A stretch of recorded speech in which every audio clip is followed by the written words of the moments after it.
Hello guys and welcome back to my YouTube channel और मैं हूं सीएमए तनिष्का गर्ग। तो आज हम बात कर लेते हैं सीएमए इंटर वालों के लिए, क्योंकि मेरे पास धड़ाधड़ मैसेज आ रहे थे कि भाई फाइनल वालों के लिए तो आप लेकर आ गए हो, लेकिन इंटर वालों की भी सोच लो, हमें भी बता दो कि हमारी स्ट्रैटेजी क्या होनी चाहिए। तो मैंने पूरी स्ट्रैटेजी तुम लोग के लिए भी बना दी है कि तुम लोग को कैसे क्या पढ़ना है। और कुछ गलतियां जो मैं आज बताने वाली हूँ, प्लीज उन्हें मत करना, बार बार बोल रही हूँ, ठीक है। तो आज हम बात कर लेते हैं सीएमए इंटर वालों के लिए। सीएमए इंटर वाले जो सबसे बड़ी गलती अभी ये कर रहे हैं ना, वो ये सोच के बैठे हैं, अरे यार अभी तो पेपर खत्म हुए हैं, अरे यार अभी से क्यों ही पढ़ना है, अभी तो टाइम है ना, अभी क्यों इतना टाइम वेस्ट करना है ये वो। भाई तुम्हें पता भी नहीं लगेगा तुम्हारा टाइम कब निकल जाएगा। Please be serious. और जो तुम फाउंडेशन में करके आए हो ना, मैं बता भी नहीं सकती कि वो 1 या 2% भी नहीं है जो तुम फाइनल इंटर में करने वाले हो। जेन्युइनली बता रही हूँ, क्योंकि इंटर इज क्वाइट टफ। और पहली बात तो ना, मैं तुम्हें एक चीज बताती हूँ, टफ कुछ नहीं होता। अगर तुम पढ़े हो तो तुम्हें सब कुछ इजी लगने वाला है, गॉट इट। और सेकेंडली मैं तुम्हें एक चीज बताती हूँ, तुम्हारे साथ ये होता है कि तुम अभी फाउंडेशन लेकर आए हो, ठीक है। फाउंडेशन में तुम्हारा क्या था, एमसीक्यू बेस था। तो एमसीक्यू में क्या होता है कि आप एमसीक्यू में एमसीक्यू की तरह चीजें पढ़ते हो। लेकिन जब आपको इंटर में आते हो, और इंटर में आप ये चीज देखते हो कि इंटर में ना आपको सिर्फ और सिर्फ एमसीक्यूज नहीं होते वहां पे, थ्योरेटिकल, वहां पे प्रैक्टिकली आपको सब कुछ लिखना पड़ता है, ठीक है। तो आज मैं स्ट्रैटेजी बताने वाली हूँ सीएम में इंटर ग्रुप 1 की। ग्रुप 1 के जो स्टूडेंट्स हैं उनको कैसे क्या पढ़ना चाहिए वो मैं आज बताने वाली हूँ, और मैंने अपने टाइम पे कैसे पढ़ाई करी थी। देखो, सबसे पहले आता है लॉ की बात। लॉ के लिए मैंने फाइनल वालों को भी यही चीज बोली थी, क्योंकि मैं इंटर से ही वो चीज गलती करती आई थी। और इंटर में जो मैंने गलती करी थी ना, वो मैं नहीं चाहती कि तुम लोग भी गलती करो, इसलिए मैंने फाइनल में जाके वो चीज गलती सुधारी, पर तुम लोग अभी सुधारोगे। तो सबसे पहले हम इंटर में क्या करते हैं, जहां पे एक तो ये तो इतनी बार मैं बोल चुकी हूँ, फिर से बोल रही हूँ, जहां पे तुम्हें बेस्ट लगे क्लास, जहां पे तुम्हें समझ आ रहा है वहीं पे क्लासेस लेना। प्लीज अपने दोस्तों के चक्कर में कि अरे ये उससे ले रहा है, ये उससे ले रहा है, वहां चले जाते हैं, ऐसा कुछ भी मत करना प्लीज, फॉर गॉड सेक। ठीक है, तुमने क्लासेस फाइनल कर ली, तुमने जो तुम्हें सही लगा वो क्लासेस तुमने ले लिया। अगर तुम्हें लगता है कि तुम सेल्फ स्टडी नहीं कर सकते हो, कंसिस्टेंटी बिल्ड नहीं होती है, कंसिस्टेंटली कंसिस्टेंसी बिल्ड नहीं होती है, तो इसलिए तुम भी क्लासेस ले सकते हो। लेकिन बहुत सारे लेक्चर्स ऑफलाइन ऑनलाइन सब जगह पड़े हुए हैं यूट्यूब पे, तो प्लीज आप देख सकते हो, अगर वो भी आपके लिए अच्छा हो। अगर उसकी भी लिस्ट चाहिए तो वो भी आप बता देना, मैं भेज दूंगी आप लोगों को, या उसके लिए भी मैं बना दूंगी एक वीडियो। ठीक है। उसके बाद हम बात करते हैं अपनी क्या बोलते हैं स्ट्रैटेजी के बारे में। तो लॉ आता है हमारा सबसे पहला सब्जेक्ट। लॉ के लिए मेरी गलती क्या हो गई, मैंने ऐसे टीचर से क्लास ले ली थी जो कि हमें सीएस और सीए दोनों स्टूडेंट्स के साथ पढ़ा रहा था, ठीक है। तो क्या हुआ कि कोविड आ गया, बहुत ज्यादा डिस्ट्रक्शन हुई, तो मेरे साथ तो बहुत ही ब्लंडर्स हुए थे, तो मेरा तो अब तुम छोड़ ही दो, ठीक है ना। लेकिन जो कॉमन मिस्टेक मैंने करी ना, उस टाइम पे I was not even that much confident कि अरे यार मैम जो बता रही है, सर जो बता रहे हैं, बेस्ट ही तो है, इनकी लेक्चर्स देख लेती हूँ, इनकी ही नोट्स रेफर कर लेती हूँ। सबसे बड़ी गलती जो हम कर लेते हैं वो है नोट्स रेफरेंस। हम ये सोचते हैं अरे यार ये इन्फ्लुएंसर है, ये टीचर है, ये बंदा है, ये अपने नोट्स बना देगा। अभी आप मेरे को भी बोलोगे, मेरे पास इतने सारे कमेंट्स आते हैं, इतने सारे मैसेजेस ये बात क्या आ रहे हैं, प्लीज आप अपने कॉस्ट ऑडिट के शेयर कर दो, प्लीज आप अपने इसके सब्जेक्ट के शेयर कर दो, लॉ के शेयर कर दो नोट्स। गाइज ऐसा नहीं होता है, मैंने अपने नोट्स अपने अकॉर्डिंग बनाए थे, जिससे कि मैं उस चीज को बहुत अच्छे से समझ पाऊँ। क्या पता तुम्हारे लिए वो नोट्स काम ना करें। समझ आ रही है ये बात। मैं ऐसा नहीं बोल रही कि मैं अपने नोट्स बहुत ही अगली वे में बनाती हूँ, मेरे नोट्स बहुत अच्छे बने हुए हैं, इवन मेरे बहुत फ्रेंड्स ने उसको रेफर भी किया था। लेकिन मैं कभी भी आप लोग को ये रेकमेंड नहीं करूंगी कि आपको किसी भी टीचर या किसी भी स्टूडेंट के अपन नोट्स रेफर करने चाहिए। भाई खुद के नोट्स बनाओ। और तुम्हें नोट्स बनाने में प्रॉब्लम हो रही है, just comment down and I will come and properly guide you कि कैसे तुम्हें नोट्स बनाने हैं, ठीक है। तो ये तो बिल्कुल भी मत सोचना कि तुम्हें टीचर्स के नोट्स पर रिलाई करना है, तुम उनको एक तरीके से रेफरेंस ले लो, ठीक है, कि अच्छा ठीक है मैम ने ऐसे नोट्स बनाए हैं, ऐसी चीजें बनाई हैं, तो हम ऐसा कर लेते हैं, ठीक है। तो सबसे पहले गलती तुम्हें क्या करनी है, जो तुम गलती नहीं करने वाले हो, वो है कि अपने प्रॉपर नोट्स बनाने वाले हो फर्स्ट डे से ही। और सेकंड गलती क्या करते हैं सारे स्टूडेंट्स, गलती ये करते हैं कि वो ये सोच लेते हैं कि अरे यार ये तो बहुत ज़्यादा थ्योरी है, एंड में पढ़ेंगे अभी याद नहीं रहेगा। सबसे बड़ी गलती ये भी कर रहे हो। ये गलती बिल्कुल मत करना कि अरे यार छोड़ो ना बाद में पढ़ेंगे, अभी रहने देते हैं, ये है वो है। मत करो भाई ऐसी गलती सच में। क्योंकि एक चीज़ मुझे बताओ, अगर कोई चीज़ मैंने आज से पढ़ना स्टार्ट करी है नेक्स्ट 5 मंथ्स तक, ठीक है? और मैं हर 1-1 महीने या 15-20 दिन में मैं उस चीज़ को रिवाइज़ कर रही हूँ, तो मुझे वो शायद एग्ज़ाम तक याद रहेगी, राइट? वही चीज़ मैं अगर 10-15 दिन पहले अगर मैं याद कर रही हूँ, ठीक है? मैंने याद करी, लेकिन क्या वो एग्ज़ाम टाइम में उतने अच्छे से याद रहेगी? तुम करके देख लेना। मेरे साथ ऐसा हुआ है, मेरे ऐसे फ्रेंड्स रहे हैं, मेरे साथ ऐसा खुद के साथ भी हुआ था। इंटर में मैंने यही गलती करी थी, मैंने एंड में जाकर लॉ की प्रिपरेशन करी, बॉर्डर पे पास हुई हूँ, ठीक है? तुम भी अगर एग्ज़ामिनेशन लाना चाहते हो या फिर तुम लोग अगर रैंक के लिए कर रहे हो, तो प्लीज़ ऐसा मत करना, स्टार्टिंग से सारे सब्जेक्ट्स पे फ़ोकस करना, ठीक है?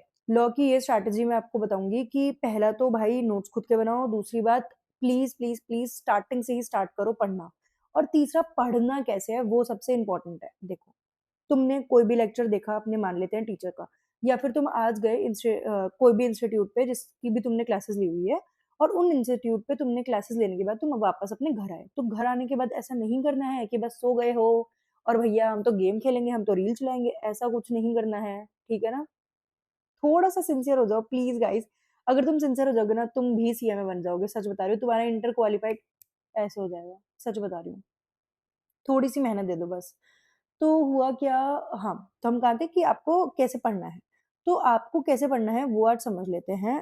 पहली बात तो आते के साथ ही सबसे पहले थोड़ा रेस्ट करना है और उसके बाद अपना पढ़ने बैठना है। पढ़ने कैसे बैठना है? जो चीज़ आपने ऑलरेडी पढ़ के आए हो, ठीक है? जो चीज़ें आप इंस्टीट्यूट से, जो भी कोचिंग इंस्टीट्यूट था या खुद से लेक्चर देखे हैं, उनको उस जो लोग खुद से लेक्चर देख रहे हैं, उनके लिए अलग स्ट्रैटेजी होगी, वो भी मैं बताने वाली हूँ। लेकिन अगर आप इंस्टीट्यूट जाते हो, कोचिंग इंस्टीट्यूट क्योंकि मैक्सिमम लोग यही करते हैं कि वो ऑफलाइन क्लासेस लेते हैं, जो कि बेस्ट है। मैं सच बोलूँगी, अगर आप क्लासेस ले रहे हो, तो अगर पॉसिबल है, तो प्लीज़ ऑफलाइन क्लासेस लो, उससे कंसिस्टेंसी बिल्ड होती है। ठीक है? तो मान लेते हैं कि आप लोगों ने ये चीज़ कर ली है और आप आए हो इंस्टीट्यूट से पढ़कर अपना रेस्ट-वेस्ट किया और उसके बाद आपको क्या करना है, आपको अपने नोट्स खोलने हैं, अपनी नोटबुक खोलनी है। अगर टीचर ने नोट्स बनाया है वेल एंड गुड, उनको रिवाइज़ करना है और उनको रिवाइज़ कैसे करना है, मान लेते हैं आपने कोई एक टॉपिक पढ़ा है, मान लेते हैं आपने इंडियन कॉन्ट्रैक्ट एक्ट पढ़ा। तो इंडियन कॉन्ट्रैक्ट एक्ट में अगर कॉन्ट्रैक्ट की क्या डेफिनिशन है, वो डेफिनिशन अगर आपको पढ़नी है, तो आप कैसे पढ़ोगे? बस रीडिंग लगा दोगे that is not enough, that is not enough. Reading लगाई, उसके बाद इंस्टीट्यूट का मैट खोला। इंस्टीट्यूट के मैट में चेक किया कि सेम ही है, ऑब्वियसली सेम ही होगी बट फिर भी रीचेक करना है। क्योंकि कुछ चीज़ें सेम नहीं होती है। कई बार क्या टीचर्स कुछ करते हैं कि अरे ये इम्पोर्टेंट नहीं है, उनको ऐसा लगता है कि वो इम्पोर्टेंट नहीं है, लेकिन हमारे इंस्टीट्यूट के मैट में अगर वो है, तो वो इंस्टीट्यूट के पेपर में भी आ सकती है। तो प्लीज़ मेक श्योर कि आपने जिस भी टीचर की क्लासेस ली है, पहली बात तो वो सीएमए ओरिएंटेड हो और दूसरा कि वो सारे के सारे जो टॉपिक्स इंस्टीट्यूट के मैट में हैं, वो सारे कवर कर रहे हैं। ठीक है? आते के साथ ही आते के साथ ही आपने रेस्ट किया, अपने नोट्स कॉपी खोली, कॉपी खोलने के बाद आपको एक लाइन अपने कॉन्ट्रैक्ट की जो वो होती है डेफिनिशन वो आपने याद कर ली। उसके बाद अपने खुद के नोट्स बनाने हैं, आपको कॉपी खोलनी है, नया रजिस्टर लेना है, ऊपर हेडिंग डालना है इंडियन कॉन्ट्रैक्ट एक्ट, उसके बाद कॉन्ट्रैक्ट डालना है, सेक्शन नंबर डालना है और उसके बाद उसके नीचे डेफिनिशन लिखनी है जो आपने लर्न किया, जो आपने याद की थी अभी। इससे 2 चीज़ें होने वाली है और उसके बाद तुम लोग क्या करने वाले हो? थैंक यू बोलने वाले हो। पहली चीज़ ये होने वाली है कि तुम्हारे खुद के नोट्स बन चुके हैं, जो कि बहुत ही सुंदर और बहुत ही अच्छे हैं। सेकेंडली तुम्हें चीज़ें याद होने वाली हैं। स्टार्टिंग से ही तुम सब चीज़ें याद करने वाले हो और जब नेक्स्ट डे जाकर तुम्हारे टीचर्स जब तुम्हें पूछेंगे कि कल हमने क्या पढ़ा था गाइस? हमने कॉन्ट्रैक्ट एक्ट की डेफिनिशन पढ़ी थी। अच्छा तुम बताना ज़रा क्या कॉन्ट्रैक्ट एक्ट की डेफिनिशन थी? तुम्हारे अकॉर्डिंग हमने कल क्या पढ़ा था? तो तुम्हें उस टाइम पे चीज़ें याद रहेंगी। Got it? Got it? तो ये चीज़ आपको बहुत अच्छे से याद रखनी है और ये चीज़ आपको करनी है। एंड जेनुइनली ट्रस्ट मी अगर आपने ये किया तो आप बहुत अच्छे मार्क्स से पास हो जाओगे, ठीक है ना? जो गलती मैंने करी वो रिपीट मत करना। तो हम ये बात तो हो गई हमारी लॉ की, उसके बाद हम बात कर लेते हैं, हमारे लॉ के बाद सब्जेक्ट आता है कॉस्टिंग के बारे में।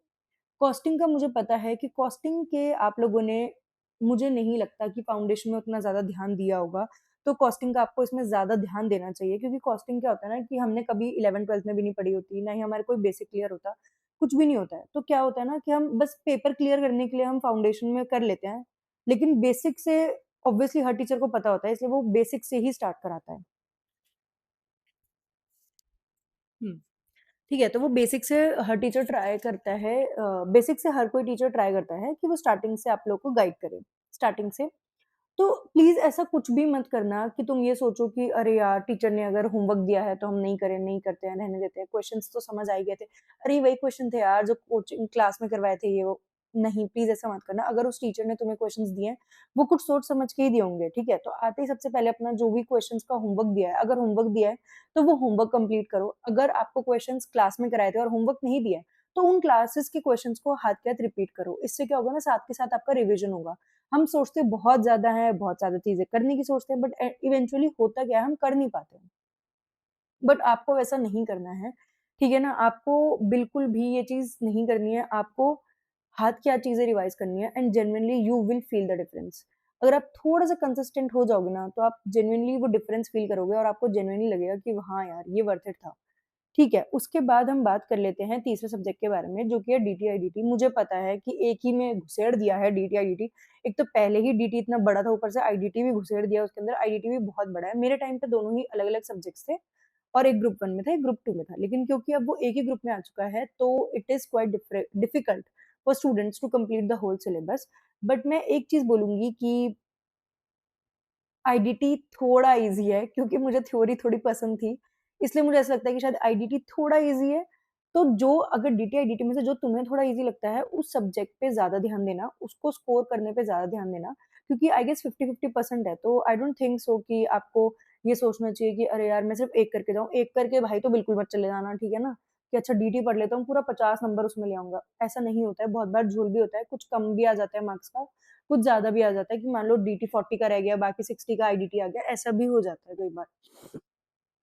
तो इंस्टीट्यूट कुछ भी कर सकता है, तो लेकिन तुम्हें इस चीज़ का चांस नहीं लेना है, तुम्हें बिल्कुल भी ये चीज़ नहीं करनी है, ठीक है? जो भी सब्जेक्ट तुम्हें ज़्यादा इंटरेस्टिंग लगे, ज़्यादा ईज़ी लगे, उस पे ज़्यादा ध्यान देना, उसके ज़्यादा क्वेश्चन्स अटेम्प्ट करना और रेदर देन दूसरे वाले के जो चैप्टर्स ईज़ी लग रहे हैं और लगता है कि हाँ, ये आने वाले हैं, तो उन चैप्टर्स पे ज़्यादा ध्यान देना।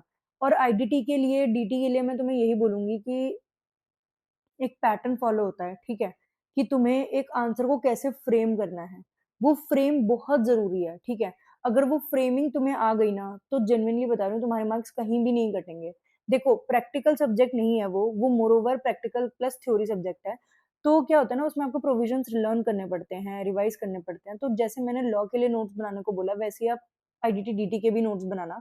क्योंकि अगर आपको उस टाइम पे इतनी मोटी-मोटी बुकें नहीं पढ़ी जाएँगी, ठीक है ना? ये आपके नो बात कर लेते हैं अकाउंट्स के बारे में। अकाउंट्स देखो मैं तुम्हें जेनुइनली बताती हूँ 11th-12th से तुम पढ़ते आ रहे हो, तो तुम्हारा उस पे ऑलरेडी कमांड होगा बहुत अच्छे से। कुछ चैप्टर्स नए होते हैं आई नो। ऐसा होता है कि बहुत सारे चैप्टर्स होते हैं जो कि नए होते हैं, तो उन सारे चैप्टर्स पे आपको ज़्यादा ध्यान देना है और सबसे इम्पोर्टेंट सारे सब्जेक्ट्स में ना स्ट्रैटेजी फॉलो की जाती है।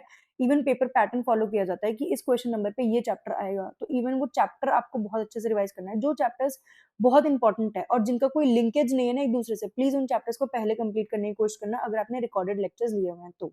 अब हाँ, ये तो स्ट्रैटेजी हो गई जो लोग जाकर पढ़ते हैं, ठीक है? अब बात कर लेते हैं जो लोग नहीं जाके पढ़ते हैं, जिन्होंने ऑनलाइन क्लासेस ली हुई है, आस-पास कोई लेक्चर्स नहीं है या मतलब बहुत ज़्यादा कन्वीनिएंट नहीं है उनके लिए ट्रैवल करना। और उन्होंने ऑनलाइन क्लासेस ली हुई है, तो ऑनलाइन क्लासेस वालों के लिए मैं यही बोलना चाहूँगी, एक स्मॉल टिप यही रहेगी कि प्लीज़ जो भी सब्जेक्ट, जो भी टॉपिक आप पढ़ रहे हो, उसको उसी टाइम पॉज़ करो, ठीक है? पॉज़ करने के बाद जैसे तुमने कॉन्ट्रैक्ट एक्ट पढ़ा, ठीक है? और कॉन्ट्रैक्ट की डेफिनिशन पढ़ी है, उसको वहीं पॉज़ करो और जो चीज़ मैंने उन लोगों को बताई है कि आपको घर आके करनी है, वही चीज़ आप उसी टाइम करोगे। पॉज़ करोगे, अपनी कॉपी निकालोगे, पेन निकालोगे, अपनी हेडिंग डालोगे, चैप्टर का नाम, हेडिंग, सेक्शन नंबर और सब कुछ अपना आँख बंद करके लिखो, मतलब ऐसे लर्न करोगे और उसके बाद आँख बंद करके लर्न करा और फिर लिखा।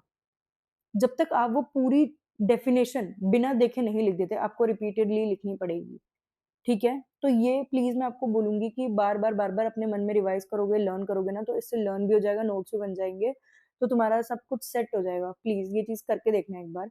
और उसके अलावा अगर आपको मेरा स्ट्रैटेजी ये जाननी है कि मैंने 3 times revision, yes 3 times revision bare minimum है अगर आपको पास होना है तो, बहुत अच्छे मार्क्स लेकर आने हैं तो 3 टाइम 3 टाइम्स अगर मैंने स्ट्रैटेजी क्या फ़ॉलो करी थी 3 टाइम्स रिवाइज़ करने की, अगर उसकी भी स्ट्रैटेजी चाहिए तो मैं वो भी लेकर आ जाऊँगी, तो बस कमेंट कर देना और उसके लिए भी मैं बहुत सारे वीडियोज़ लेकर आने वाली हूँ अभी। I will be consistent, I know I was bit inconsistent क्योंकि मेरी तबीयत थोड़ी खराब चल रही थी, but I am back and stronger with all your wishes.